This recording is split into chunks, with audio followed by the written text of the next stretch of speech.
மாணவர்களை அடிமையாக்கும் தாவேகா நிர்வாகி ஊரே சேர்ந்து அளித்த பரபரப்பான புகார்.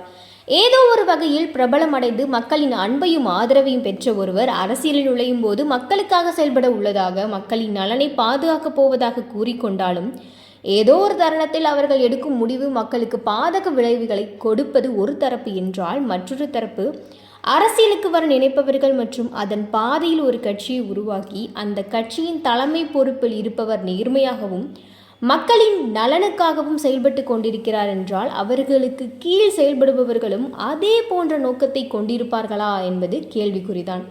இந்த இரண்டு விதத்தில் கடைசியாக கூறப்பட்ட விதத்தின் நிலைமை மட்டும் தனக்கு வந்துவிடக்கூடாது என்பதற்காகவே பல பிரபலங்கள் அரசியலை தவிர்த்து வருகின்றனர். இதற்கு சிறந்த எடுத்துக்காட்டாக தற்போது பார்க்கப்படுவது தமிழ் சினிமாவின் சூப்பர் ஸ்டார் ரஜினிகாந்த். சினிமா மூலம் அதிக பிரபலத்தையும் ஆதரவையும் பெற்ற சூப்பர் ஸ்டார் அரசியலுக்குள் வரப்போவதாக பல மேடைகளில் மறைமுகமாகவும் நேரடியாகவும் கூறி வந்துள்ளார். ஒரு கட்டத்தில் அரசியலின் அதிகாரப்பூர்வமாக அறிவித்த சூப்பர் ஸ்டார் திடீரென்று தனது அரசியல் நுழைவை மறுத்தார். ஏனென்றால் தலைவராக மக்களுக்கு சேவையாற்ற வேண்டும் என்ற விதத்தில் சூப்பர் ஸ்டார் அரசியலில் நுழைந்தாலும் அவருக்கு கீழ் இருப்பவர்கள் சூப்பர் ஸ்டாரின் பெயரை வைத்து சம்பாதித்துக் கொள்ளும் நிலைமை ஏற்படலாம். அந்த நோக்கத்தில் அரசியலுக்கு வருபவர்களும் தற்போது இருக்கத்தான் செய்கிறார்கள் என அரசியல் வட்டாரங்களில் விமர்சிக்கப்பட்டது. சூப்பர் ஸ்டார் எந்த காரணத்திற்காக அரசியலுக்கு வர வேண்டாம் என நினைத்தாரோ அந்த நிலைமை தற்போது விஜய்க்கு ஏற்பட்டுள்ளது.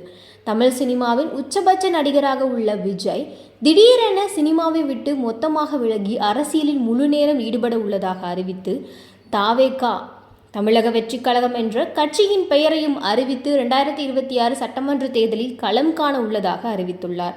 இது விஜயின் ரசிகர்களை அதிர்ச்சியடைய வைத்தாலும் மற்றொரு தமிழக அரசியலில் பரபரப்பை ஏற்படுத்தியுள்ளது.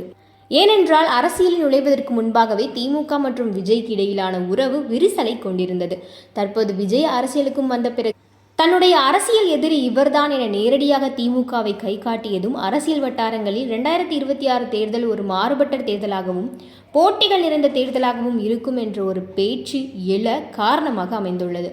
இந்த நிலையில் தமிழக வெற்றி கழகத்தின் நிர்வாகியாக இருக்கும் ஒரு பெண் கஞ்சா விற்பனை மற்றும் பாலியல் ரீதியான தொழில்களை நிர்வகித்து வருவதாக கூறப்படுகிறது. அதுவும் பள்ளி மற்றும் கல்லூரிகளுக்கு செல்லும் மாணவர்களை கஞ்சா பழக்கத்திற்கு அடிமையாக வைத்து தன்னிடமே அவர்களை அடிமையாக்கி கஞ்சா விற்பனை மற்றும் பிற தீய செயல்களுக்கு அவர்களை பயன்படுத்தி வருவதாக கூறப்படுகிறது.